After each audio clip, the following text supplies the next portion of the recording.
And here we are in 2025. The Hall of Fame ballot voting is going on and strong. And today we are very lucky to be joined by Adam Darowski. We're going to be discussing the Hall of Fame ballots, his role at Sports Reference, and how he's been involved and what his thoughts are on the Baseball Hall of Fame vote, and a few other things. We're going to be talking about some Negro League baseball and just what's going on with pitch framing. Okay, so like Gordon said, we're lucky to have Adam Darowski join us for the podcast. He is the director of product for Sports Reference, more than just Baseball Reference. And I had the pleasure of meeting Adam briefly in Minneapolis this summer at the Sabre convention. He's very involved with that. And we've had Sean Foreman, the founder, on a couple of times. So we're always interested in the direction and that Baseball Reference and Sports Reference is going. But we also want to hear what Adam's doing because he has sort of changed his role, and he's going to tell us about that. He's the creator of the Hall of Stats and co-chair of Sabre's Overlooked 19th Century Baseball Legends Committee, which is really cool because I personally, Gordon and I are diving into 19th century baseball, which if you ever heard our podcast, Adam, Gordon calls it funny baseball, merely because we don't know enough about it. Because all we know is kind of what we see and it looks kind of crazy. So we're happy to have you, Adam. Welcome to the podcast. Oh, thanks so much, guys. Yeah, the funny baseball thing resonates. It was just such a different game back then and involving like every year. I only recently went back and actually listened to the audiobook version of John Thorne's Baseball in the Garden of Eden, just hearing about how much was changing every year after year. It's so wild. I feel like I know nothing about it. There's just so much there. But yeah, anyway, great to be on the show. Love listening to you guys. Nice to see you in person, like you said, in Minneapolis, and nice to chat here. Thank you. No, we're really Thank you. super glad to have you on it. And it always occurred to me, part of the reason why I always consider it funny baseball, and maybe a reason why more people should start looking into it, is if you've ever played on a weird baseball field, you're not playing on a field that any of the modern day pros would ever play on. Like I remember when I was growing up, it was not uncommon to play at a field that simply did not have a fence. You just had outfield until the cows came home, basically. Well, guess what? The guys playing back then, they were probably playing on fields more like the fields we played on growing up than any of the major leaguers currently today. Right. And I mean, as much as we like to talk about old baseball, I think probably new baseball is what we obviously focus more on here. And the Hall of Fame vote is something that we often can kind of consumed in talking about, because I think this year's ballot in particular sort of highlights what has become a growing problem with the Hall of Fame ballot. And I think if you look at this year's ballot, the right reaction should be, there's too many guys on this ballot that should be in the Hall of Fame. I can't possibly vote for everybody that deserves to be in the Hall of Fame on this ballot. I don't know if that's where you're coming from on it. Yeah, I usually, I don't have a vote, but I usually like to say, what would my votes be? And I think when I flagged, like I start with just like a yes, no. And I think there were like 18 players that I would like strongly consider. And even more beyond that are on my list of like, it wouldn't, make me mad if they got in. A guy like Jimmy Rollins maybe doesn't, climb to the top of my list, but if he got in, that's a perfectly reasonable Hall of Famer, that type of thing. So I feel like we got a little bit of a reprieve there where there weren't I feel like there was still over 10 candidates, but not, overwhelmingly over 10 like we had in some of the years in the past. But this ballot has brought in a lot of not, I mean, there's a couple slam dunks on there, but a lot of guys that raise some interesting questions. Already with Billy Wagner, we've got like the reliever talk, but now we've got a lot of second basemen with like shorter careers but high peaks, and like they did it in different ways and were rewarded differently during their careers. And then we also have the pitch framing thing, which has now become something that do you believe in pitch framing or not? Because if so, we got a couple Hall of Famers on this ballot. If you're skeptical of it, maybe not. So it's I spent, you mentioned the Hall of Stats earlier. Beginning of my, quote unquote baseball career, I was that young guy that like thought he knew so much more than everybody else. And I was like, oh, this should be the Hall of Fame. Not the way that they do it now. All of a sudden this year, kind of feeling a little bit like the old guy, to be completely honest. The framing is there, and I want to make sure that I'm open to these new thoughts and things like that. But I so there's a lot still to learn every year in this game, it seems. Let's for a second stay on that, and I'm glad you brought up the pitch framing. It's something Gordon and I talk about all the time. That everybody talks about. You talk about baseball, but with the ABS eventually coming into the major leagues, it's coming. We all know it. Whatever year you want to pick, 1 year, 2 year, 3 years, is going to be some sort of form of that, and that. In our opinion, is going to basically remove the need for pitch framing. There's no more pitch framing. Changing the way catchers will have to be evaluated. That's a whole nother thing. But then how do you evaluate the period from that point? Because you don't have that as a metric for catchers anymore. So yeah, they better hit better, because you can't get away with, well, the guy's a really good pitch framer. And do you think that pitch framing was a big thing back when Berra was playing and guys like that, and we just don't know about it? Yeah, I mean, there's some estimates out there, like Sean Smith, who created the WAR formula that Baseball Reference uses. He's tried to do like some estimates of like historical pitch framing, and you get some wacky numbers. Maybe they're not wacky. I don't know. Like Mike Scioscia increasing by 30 WAR. Like I don't know what to make of that. It just seems like a huge number. So you've got this era where we just did not have pitch framing for the longest time, and then this era where we had it. And then, like you said, with the ABS, it could be gone. But what's interesting is that already what's happened is the bad framers have been told this. I'm just learning about it now. So if I'm saying anything wrong, tell me. The bad framers are already out of the game. So that's why McCann and Martin have such high positive values, because they were, there were so many bad framers in the league that they were so far above the average because of them. But now the variation already is much smaller because the bad framers are gone. So it's interesting, like, were they that much better than the best framers now? Not necessarily, but they were that much better than the worst framers at the time, if that makes sense.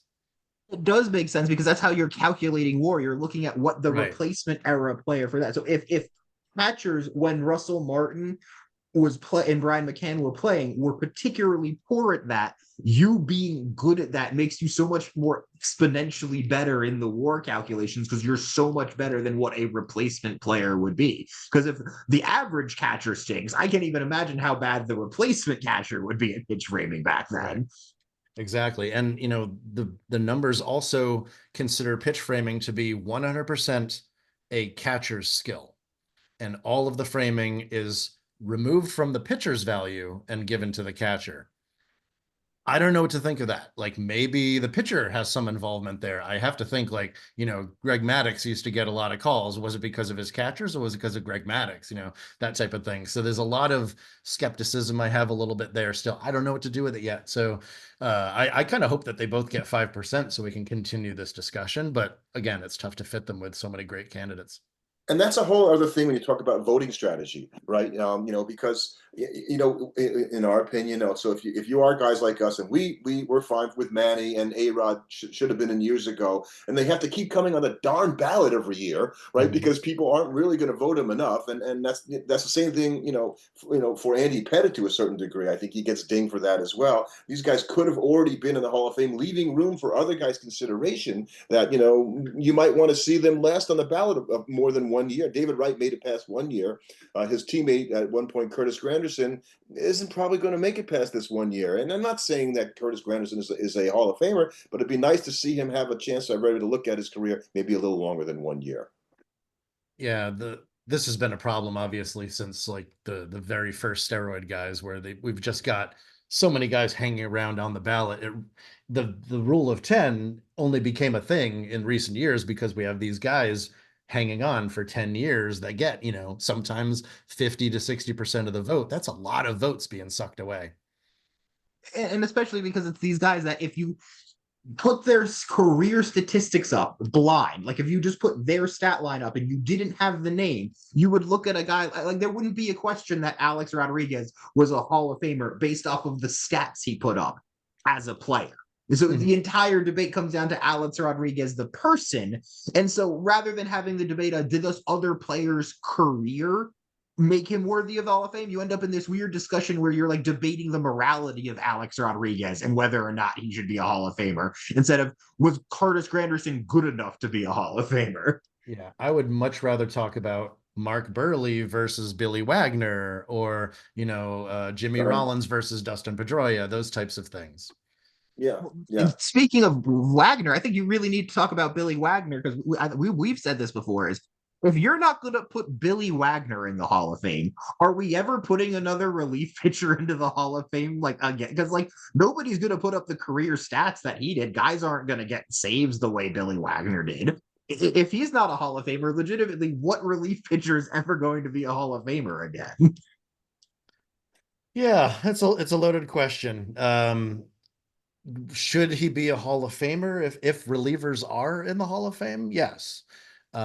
Did he provide remotely the level of value that, like, to bring up Mark Burley again, would Mark Burley ever had been traded for Billy Wagner? Never in a million years. Like, the team is going to get so much more value out of Mark Burley.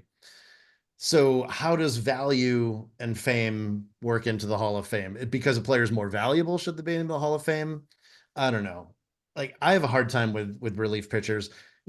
I don't even want to talk about Billy Wagner. Like, we shouldn't be talking about Billy Wagner. If Johan Santana didn't pitch enough, Billy Wagner shouldn't even be brought up. Is like my issue. There's so many other starting pitchers I would like to talk about before reliever. Now, among relief pitchers, it's hard to be better than what Billy Wagner was. I will agree with that. And it's the 900 innings, right, for Billy Wagner that seems to be the number one reason why it just wasn't long enough, it wasn't deep enough. But every other aspect of his performance on a yearly basis would suggest that he was worthy enough. And pitching, let's face it, as a closer, is not the same as pitching as a starter, and they're both amazingly difficult things to do. And it's probably harder to compare the two than a lot of people do when you say about value, because pitching in those pressure situations is just different, than pitching the beginning of the game. So I had trouble also evaluating the two. I try not to evaluate them on the same plane and just look at them as their contribution to the team and who are the best. You've got Kenley Jansen and Kimbrel coming up, and I'm watching them, on the road and going, well, they're kind of doing all the things probably needed in Right. and they'll have the stats, but are they really Hall of Fame closers? Because I feel that way, and I think Billy Wagner, at least from a standpoint of excellence over a shorter period, has them beat in that respect. So there's a line somewhere. Yeah. I mean, I've tweeted this so many times, it's probably annoying, but if you compare starters to relievers, Billy Wagner's career stats are basically Dwight Gooden through age 22. And like Gooden went on to like win 170 more games. So it's like, it's you can't compare them to each other, which to me honestly raises the question, like, how many should we be putting in here? Honestly, like in the last 30 years, it's probably the position that we've inducted the most players Right, from, it and is. that doesn't feel right. It is, and I think our friend Cooperstown Dave was tweeting about that very Right. thing, today. So he's been on our podcast as well, and I thought that was an astute comment. And I think it's tough because you have a year where it's like you're talking about, well, it's Billy Wagner's last year on the ballot. But if I look at the ballot in terms of other pitchers that are available, there's like 3 starters you can have a real conversation about as potential Hall of Famers. I think one of them will probably for sure get in this year. I think CC will probably get in this year, but like if you're counting, I can immediately think that Burley, Felix Hernandez, and Sabathia are all guys that are in that Hall of Fame conversation, and that's not counting Pettit, who's still in the weird limbo that he's been in for years. Right. And we got like Tim Hudson, who dropped off, who, I don't know. Tim Hudson, to me, like, what else could you want is kind of the way I look at it. That was one that was so strange to me because at least when I was growing up, I always thought of Tim Hudson as like one of the best pitchers in whatever Right. league he was in at the time. So for him to just like come and go off the ballot like he was not even that impressive, it was just odd to me that like people didn't seem to look at his career like it was something even worthy of talking about at the Hall of Fame level, when it very much felt that way. Right. And here's something that's unfair for Hall of Fame voters. We're not Hall of Fame voters either. Is that then you have to figure, are you supposed to think about the underrepresentation of particular or overrepresentation? You talked about the closers more recently getting in the Hall of Fame, but second base is underrepresented, and third base is underrepresented, and maybe catcher's underrepresented. And so is it our job to fix that as voters, to make sure that we've got the right amounts and ratios in terms of the Hall of Fame? I think that's asking something of voters that they shouldn't have to consider. Yeah. And you get into like with third base, like in the last 30 years or so, it's probably not underrepresented, but historically, It's not, I recently did an entire podcast dedicated to Ken Boyer. Mhm. From 1871 to 1970, first 100 years of this game, he was the second best third baseman in the entire Major League Baseball. Now, that's not including the Negro Leagues, who had some fantastic third basemen. We can talk more about that in the shortly, I'm sure. Sure. But talking AL and NL and the pre AL white leagues, there was nobody better than Ken Boyer. He's even now he's got the highest WAR of any player outside of the Hall of Fame from 1900 to 1970. That blew me away when I was researching it. Like 70 years of baseball, he's the number one candidate outside of the Hall of Fame. Nobody talks about him. He doesn't get anywhere close. And third base is underrepresented, especially his era. So I feel like in cases like that where it's so egregious, like I think you have to look at the populations. Cooperstown Dave, again, to bring him up, he talks a lot about Charlie Bennett, the top catcher of the 19th century. I might quibble and say that Deacon White should be considered a catcher because his early years had fewer games, so it kind of skews the average there. But I think he's got a very good case that this guy was like the number one catcher at that time. And he's not in. So, yeah, I think this opens up a lot of conversations. I don't know. Maybe this was a segue to second base. Are we going to talk some Dustin Pedroia and maybe some of the other new candidates? Yeah, that's kind of where we were headed, exactly. And start by like many people, we're Lou Whitaker and even Bobby Grich fans. And that's where I think WAR, believe it or not, probably sort of brought those guys to the forefront of attention, because when this started coming around and seeing their career numbers in that standpoint was something that made you reevaluate them in a way you might not have been thinking about, particularly Grich, but who had played in the 70s, and Lou Whitaker. And we think both of those are in. So Dustin Pedroia, yeah, from purely objectively, Hall of Fame player looked like to me and all that stuff. What about those other guys who aren't in? Right. Now, if we're gonna, look at guys on the current ballot and compare them to guys who aren't even eligible right now, it's going to be difficult. Would I put David Wright in over Ken Boyer? No, I've already established I love Ken Boyer, but Ken Boyer's not up this year, so probably shouldn't bring them in. So probably not fair to compare Pedroia to Grich and Whitaker, because they're not up right now. But I'm hoping that you guys will help me out here with Dustin Pedroia. Like I have this feeling, like, am I a homer on Dustin Pedroia? But well, you are from Massachusetts, so let's start with that. And if anyone's going to hate Dustin Pedroia, it's going to be you guys. So hear me out. So we're Met fans, not Yankee fans. Okay, got it. He's got all this hardware. He's got the Rookie of the Year, the MVP, the rings, and everything. The WAR is a little bit lower, but that's because of the shorter career. His WAR per 162 games is actually incredibly high. It's better than a Chase Utley or even a Lou Whitaker or something like that. You could quibble and say, well, he didn't have the downside of his career because he was taken out in that slide.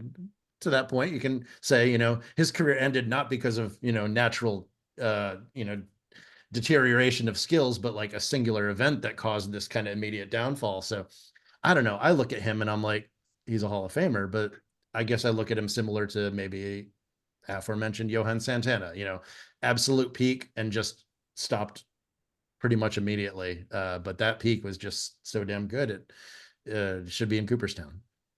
Well, he did something those guys didn't do, right, to Santana, and he won a World Series, and so some of those guys didn't do that. What I'm saying is though that I think that makes us think differently, right? Because when you perform and you play in a World Series and you excel, that can only help your case. Whereas not that it's your fault if your team didn't get there, you did everything you could to do that. Mm-hmm. But I think it does enhance, Pedroia's allure, at least as far as I'm concerned. Yeah, I like the rings as an enhancement, but not being used as like an indictment. You don't want to like say, oh, Ted Williams didn't win a ring, so he's not a Hall of Famer, that type of thing. But if given the situation you excelled, I think that certainly helps the case, where rather than the other way around. Exactly. If you're a player that you have the same career. If you have Dustin Pedroia's career, but you never make the playoff and your playoffs and your team finishes last every season, even if though that's not necessarily that player's fault, you have to look at that player differently than if he made the World Series 3 times and won it a whole bunch. Like clearly one guy was playing the same high quality play in bigger situations, which has to mean something. It has to help you. And if you look at Pedroia, you're pretty much making the if you're looking at him and comparing him to the second baseman of his era, you're having the discussion of where in the top three does he fall?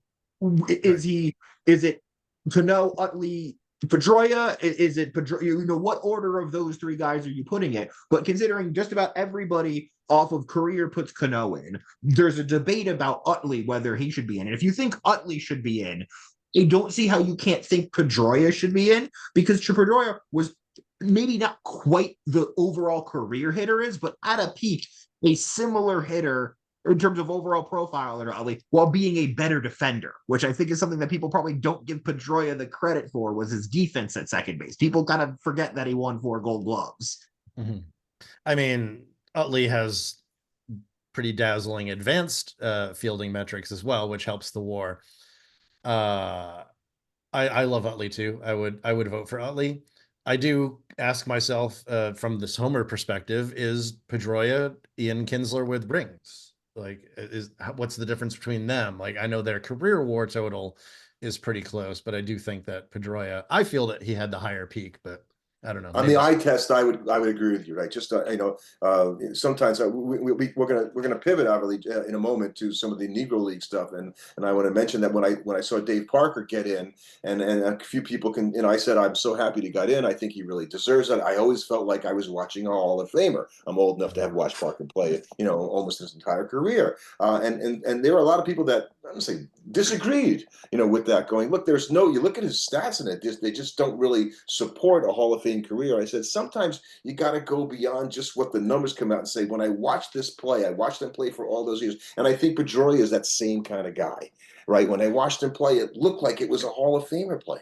There's a hopefully an eye test. You can put metrics to it, but you can't let that rule everything and let it sway you from what you believe. If you really see, hey, I watched him play. He was one of the best players. Mm-hmm.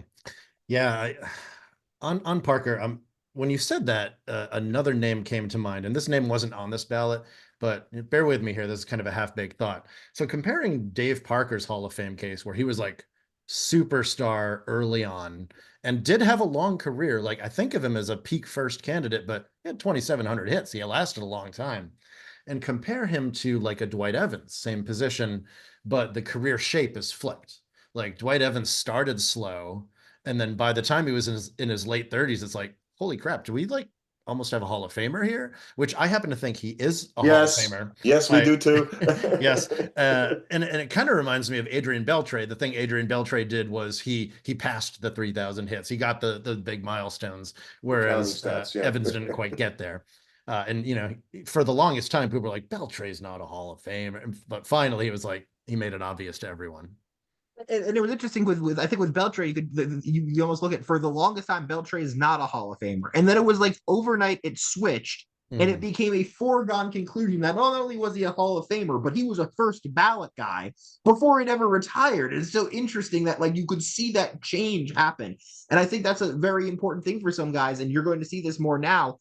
Guys can have their narrative for their campaign affected in such a way by the environment around baseball. Your ability to, influence your own candidacy is a lot higher now than it used to be. Yeah, so just to stay on the Parker topic and pivot this to the Negro League. So obviously, I'm very invested in the Negro Leagues candidates, not only from, at Baseball Reference, we, posted the Negro League stats in 2021, and that's been a big part of what I've been working on and continuing to work on over the last few years, and working a lot on it this offseason actually. And they finally get a chance to be on the ballot again, and they're up against players like Dave Parker played in 1987, and like we have candidates from 1910, I guess, is like when John Donaldson started pitching. And like, it's just too much baseball to like condense all of this onto one ballot of 8 names. And then honestly, what you end up getting when you do that is like 8 guys who are worthy of the Hall of Fame. And and really, I would have been happy to put all with of any them. Of them. I mean, Garvey, not as much a Garvey. Right guy, with you there too. I'm right with you there too. I watched that guy play in LA. But yeah, that ballot had 7 Hall of Famers to me. Like, and I feel like I I get what they were going for when they adjusted the era committees, and I was gonna let it play out. I did like a whole series of podcast episodes of like of all the different candidates for this classic baseball era committee. Like 250 candidates we talked about like for this. That's just so many because this is the only era committee that includes players, managers, executives, umpires, pioneers all together too. So it's like 1830s, like when the very first baseball is what we see as baseball today, all the way to 1980, condensed to 8 names. There's so many good candidates that the 8 names you come up with are all going to be Hall of Famers, which this just means they end up taking votes away from each other, or the committee has to strategize. And it was clear that like the focus is this time. We're like, all right, Dick Allen fell short by single vote 2 times. We got to get him in. And he got in. And then after that, the charge was basically living candidates because of what has been done to Dick Allen and Ron Santo and Minnie Minoso and Marvin Miller and so many candidates like that got in shortly after they passed. It was clearly the focus was on Dave Parker, who's living, and then Tommy John finished third. He's living, and Steve Garvey has been on enough ballots already that he We stood feel no you. chance anyway. We feel you. Yeah, and I think the guys that keep coming up on the ballot, that don't get a chance to come on the ballot, and they get, you get, oh, you have to learn about this play, and like, oh my, as you learned about there are no Negro League managers in the Hall of Fame, and this came to pass because there was one on the ballot and so deserving.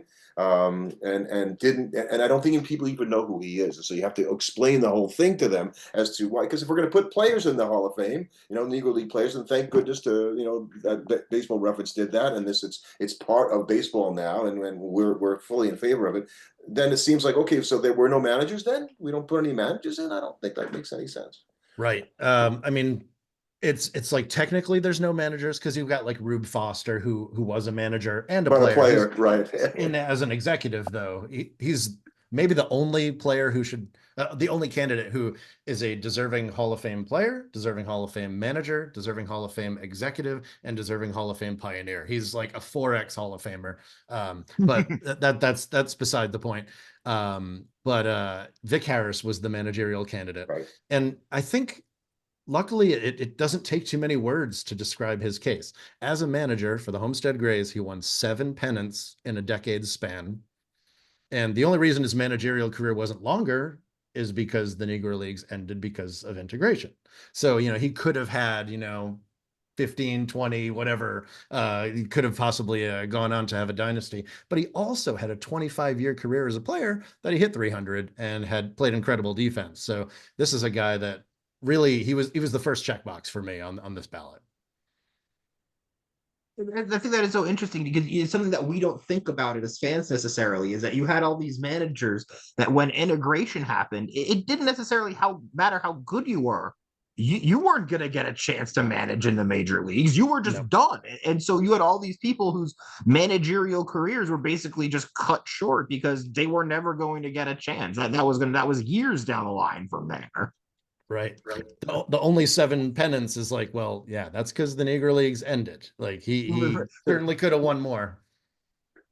And I haven't been to Cooperstown since the Negro League players were more of them have been brought into the Hall of Fame. But we talk all the time about big hall, small hall, right? So we're big hall guys, and it's pretty well known. And so having the Negro League players get in there made the hall bigger. And I'm always joking, saying, well, it didn't ruin it. Right? If we put another 30 people in there, is it too tiring for you to walk down one more quarter and look at another 30 plaques? Is that ruining it and making it an untenable thing? So the whole idea that it's not acknowledging these great players, and just because you didn't get your guy in doesn't mean that there shouldn't be more players in the Hall of Fame.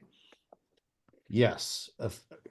Definitely threads to pull on there. I think the competing aspect there, where like you're onto something there, where I like the fact that living players got in off of this ballot.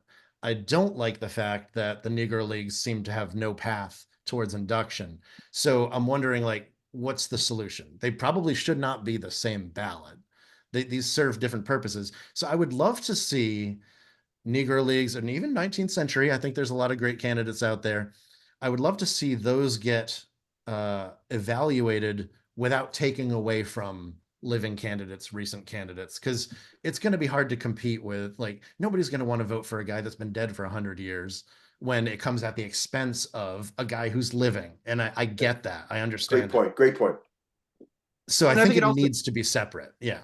and it also, you were speaking about this before. What happens when you end up with these ballots where I have an executive from the 1880s versus an outfielder from the 1980s? How am I supposed to look at those two guys and compare them? Am I comparing them against each other? Because you can't. They didn't even do the same thing. So you end up in these points where, because so many people look at their votes as a vote for one person is a vote not for another person. If I have to look at guys across eras and I'm comparing them, trying to decide, oh, I only have one vote left, and it's between two people who I can't compare against one another, that creates a terrible situation. Whereas if you had a ballot of, players from before 1900, if you had a ballot for players for and executives and managers from the Negro Leagues, if you had a ballot for players after 1960 or after the integration, suddenly now you have a lot easier time comparing the people on the ballot, and it becomes less of a strategic game of trying to maximize your selections, which it can kind of feel like right now. Yeah, it almost feels like with the small 8-person ballots, I think another solution could be to move to a yes no rather than a pick your top three. That might, but then again, the things that I want are probably different than the things the Hall of Fame wants. I'm a historian. I'm looking at this. They're probably looking at it like, we need to get more living candidates in so that we get more people in here Visiting the to Hall see of that. Fame. Yeah. Yeah. Yeah. So Yeah. that's why I think separating the processes, I think could certainly help. It's almost like there needs to be, the BBWA ballot, which is, the very recent players. And then there's, the maybe a different veterans committee that like cleans up the recent misses, things like that. But then like a historical completeness committee that the selections there do not come at the expense of inductions from the other two. I saw something on the Negro Leagues today and I hadn't thought of before, that the first night game was not played in Cincinnati with the Reds in 1938, I think it was. It happened about 8 or 9 years prior in the Negro Leagues, and they played night games for a bunch of years before the major leagues ever got to that. And I had never heard about that before. Oh yeah, the Monarchs were towing their lights from town to town. It was so you'd have these night games that were like dimly lit. There's this famous Smokey Joe Williams versus, oh gosh, I forget who he faced in that game, but he struck out like 20 something batters and the other pitcher struck out like 15 in a 1-0 game that went, actually it might have been more strikeouts than that. It was like an extra inning game because nobody could score because nobody could see. Like it was like, but it was a league game, and you got a lot of, like, Retro Sheet has the box score and everything. It's there were a lot of firsts there. I mean, there's so many things that people don't know about. Like, one thing that Bob Kendrick was talking about recently on his Sirius XM podcast was people think of the Negro Leagues as like less refined and things like that, but that's where the college players were, because the Negro Leagues didn't have a minor league system. Well, they had some Southern leagues and things like that, but for the most part, they recruited players from the historically Black colleges and universities, which was where they were getting their games in before joining the Negro Leagues, which I thought was really interesting. So the Negro Leagues actually had a higher percentage of college-educated players than the AL and NL at the time. That's really that would have led you had a much different player base makeup, and you it would lead to such a different environment compared to the almost controlled from the moment you're out of high school environment of Major League Baseball, where the team grabs you when you're 16 and now you're their slave basically until Kurt Flood came along. Yeah, I mean, there certainly were a few of those. Like, Roy Campanella was a pro in the major Negro Leagues at 15. Jim Gilliam I think he might have been 16 or something like that. Just incredible young players, both longtime Dodgers, turns out. Yeah, the Dodgers really won the whole integration thing. My God, they did so well there. I don't know where I saw a picture of Campanella today, and I guess his first tryout. I have to think they look at his name, they must think he's an Italian guy. So he shows up and he's black. They're like, "No, I'm sorry, we can't sign you," and they sent him away. Oh yeah, yeah. There's a lot of stories about that type of thing. So yeah, and so in your work, and you mentioned working on the Negro League stuff, so that's a good thing to sort of dive into a little bit. We know at least enough to say that the stats are obviously have to be recreated in a way that's much more difficult than the Major League Baseball stats from earlier in the 20th century, and that they didn't play as many games, and that's all because of not being given the opportunity to, right? They had to work and do everything they could do. It wasn't that they were sloughing off, it's that they tried to play every darn game they could to make a living playing baseball. So can you talk a little bit about when you did your research, coming together, and how you guys pieced that together to sort of get a better picture of what we didn't know? Yeah, definitely. First thing I'll say is like that is not us doing the research. That is the Steamheads Negro Leagues database crew, Gary Ashwell, Kevin Johnson, Scott Simkis, all great friends, Larry Lester before them doing that type of research, and many other researchers that their work kind of continued the incredible work that were done by folks like the recently departed John Holloway and things like that. So baseball reference, we are not doing the box score digging. We're working on like how to present it and how to, respectfully show this work. And, we're grappling with questions like, what data do we show? Because they didn't play shorter seasons. They played fewer league games. And that's because they had to play a lot of other games to supplement their income to be able to go from town to town and things like that. So, on the one hand, people, say, oh, you can't count games that they played against town teams and stuff like that. But then if you don't, they're like, well, you can't count them because they only had 60 game seasons. Like you got to pick which one. Like, so we're erring on the side of like showing stats against other major teams. And that even is something that is not defined. Major League Baseball also has added the Steamheads Negro Leagues database work as well. But Saber independently uh, reevaluated some independent teams. Like there were seasons where a team, even like the Kansas City Monarchs, the Homestead Grays, either for reasons in their control or out of their control, did not participate in a league technically, but still played against a lot of different teams that were major league quality.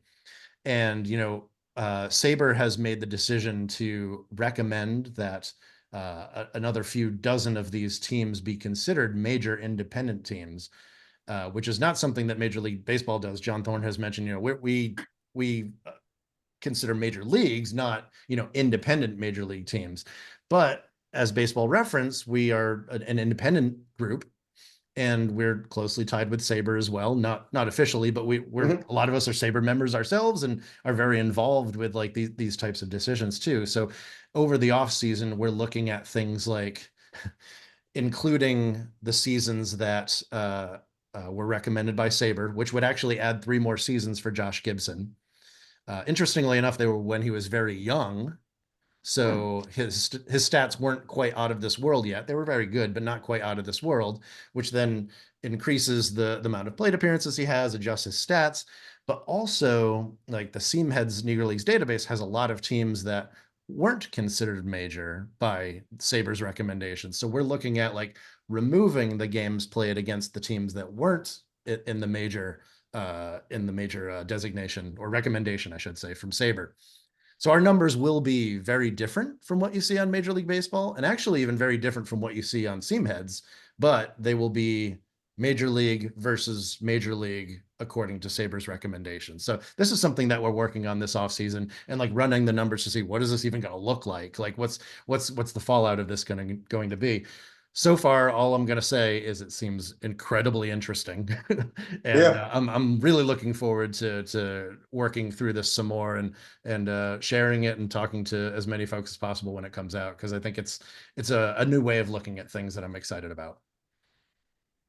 And basically how that stuff that the guys at Seamheads did this stuff to try to go back game by game and try to find information about this stuff, like that is painstaking, like for at least from my vantage point, and maybe you can enlighten me and so I don't know how you go into the archives and find stuff that isn't even there and dig it up. You literally probably have to dig it up sometimes to try to figure out what the heck happened.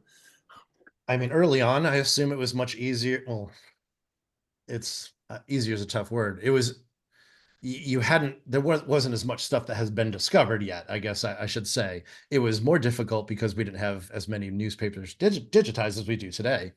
I mean, with all of the combing of newspapers.com I've done, the only thing I've contributed to the stats that you'll see on Baseball Reference is a single RBI for Heavy Johnson, because in his like major league debut, the newspaper said he hit a bases loaded triple, and Seam Heads had 2 RBI, and I was like, well, that's technically not possible. And they were like, oh, you're right. So they adjusted it, and now he's got a third RBI. But that's the only thing that I've found to contribute to the database there. So I can't That's even good. imagine. Like you hear Gary Ashwell talk about these things, and he's just so dialed into like every single one of these players. And we find like someone will write into us with like a question about a player, like, oh, is this definitely like this person who's just like Roberts on this team? Is this player named Roberts? And I'll send that to Gary. I'm like, is this a connection that you saw yet? He's like, oh yeah, I saw that, but then I noticed that this Roberts was in prison at the time, and like couldn't have played in that area. And there's just so much information that they have gone through and like grappled with, and it's really the state of the art that they're putting out there, and it's our honor to be able to show it. And I love working with them. They're, like I said, they're all dear friends as well. So really it that reinvigorated my interest in baseball history, I have to say.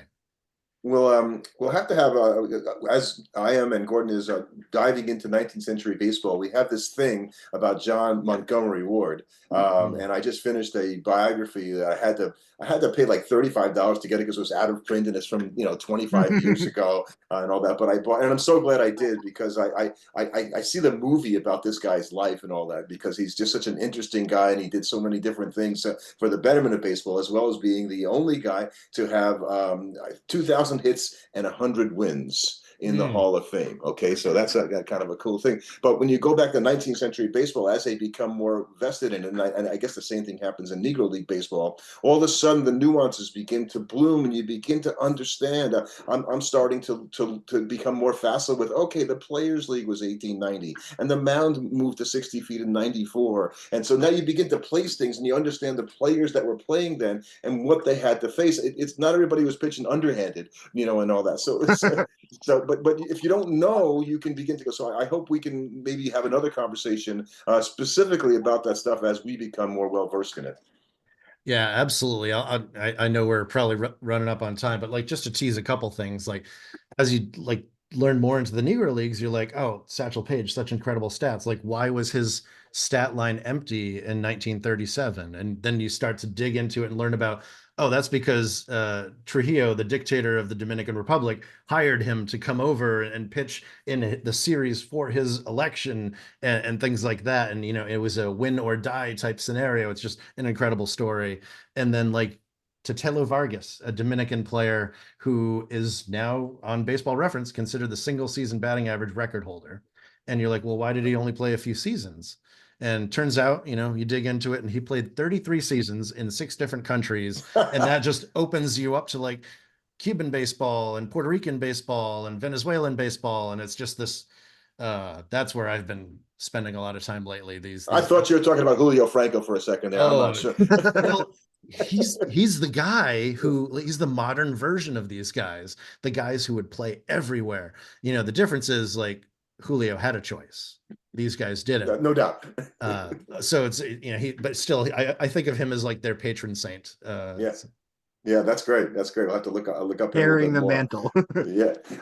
Before we do let you go this time, tell us a little bit about your role change and what you're doing at Sports Reference, if you don't mind, because I know you've been doing one thing and you kind of mentioned that you were pivoting to a different direction. Maybe you could talk a little bit about that. Yeah. So I have been managing product at Sports Reference for the last 3 years, and product is like a lot of different things. Like our sites are a product. So like everything is kind of tied to product. You know, we've got engineering that's building the things and marketing that is sharing it with the world, and the data team, which is like building all of the databases that power the data. But like in terms of how do we present it, what are the products that we're building, what should we, you know, look at doing next, those are all kind of things in product, which it's a lot of things. And you know, I feel like I did a pretty good job of it when we were like 15, 20, 25, 30 people. But you know, now as we're growing, it's becoming more about managing other people to do it, and you know, more about you know, organizing processes and strategies and things like that. And I just wanted to be very upfront with everyone, and I have been over the last few years, so this was no surprise to anyone at work. Like, these are not my strong suits. I feel like we're getting a little bit away from my strengths here, and you know, honestly, maybe getting a little away from the work that I want to be doing.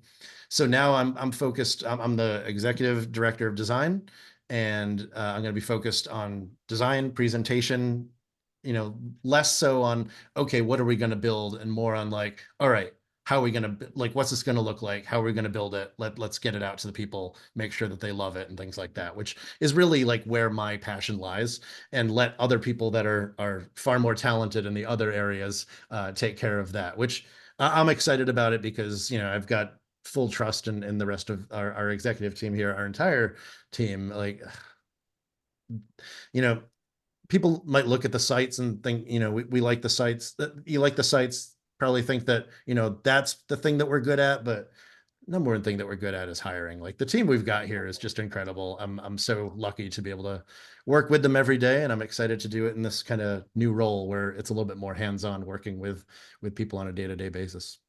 Well, I guess I should feel fortunate, hands-on, because before I had ever talked to you before, I was one of the people interviewed for the UX. You were, you know, talking to people that were using the Immaculate Grid, and what are you getting out of it, and what would you like to see different, and just the fact that you guys asked to talk to people that were using it about how they felt says a lot about what you guys are doing, and why the product is so strong, and why it keeps getting better, because it's like Jesse Eisenberg said in the Facebook movie, it's never finished, right? It's Exactly. so And we're lucky that we're, you know, this isn't bank software or something like that you kind of feel like you have to use. Like, this is something that people use for fun. So it would be dumb of us not to take advantage of the fact that people are really passionate about using these products, and like about the subject matter itself. So in my role, I'm gonna be doing a lot more of that, talking to people. So, you know, you can reach out to me, A Darowski on Blue Sky, ad@sports-reference.com. We want to talk to people, see how they're using the sites, what we can do next. So appreciate it. Well, Adam, this has been great. We're going to definitely have you back as soon as Gordon and I bone up a little bit more on 19th century baseball, so we can have maybe a conversation with you that's not, please tell us everything we don't know, which will take the entire podcast. Yeah, I'd have to brush up on 19th century baseball myself. I mean, I've got a few guys, but the Negro Leagues and Latin American baseball has been the heavy research for me lately. All right. Next Well, time it's a trade of knowledge then. There you go. exactly. Well, thanks again, Adam. We appreciate you, and we'll be talking to you again. Appreciate you guys as well. Have a good one.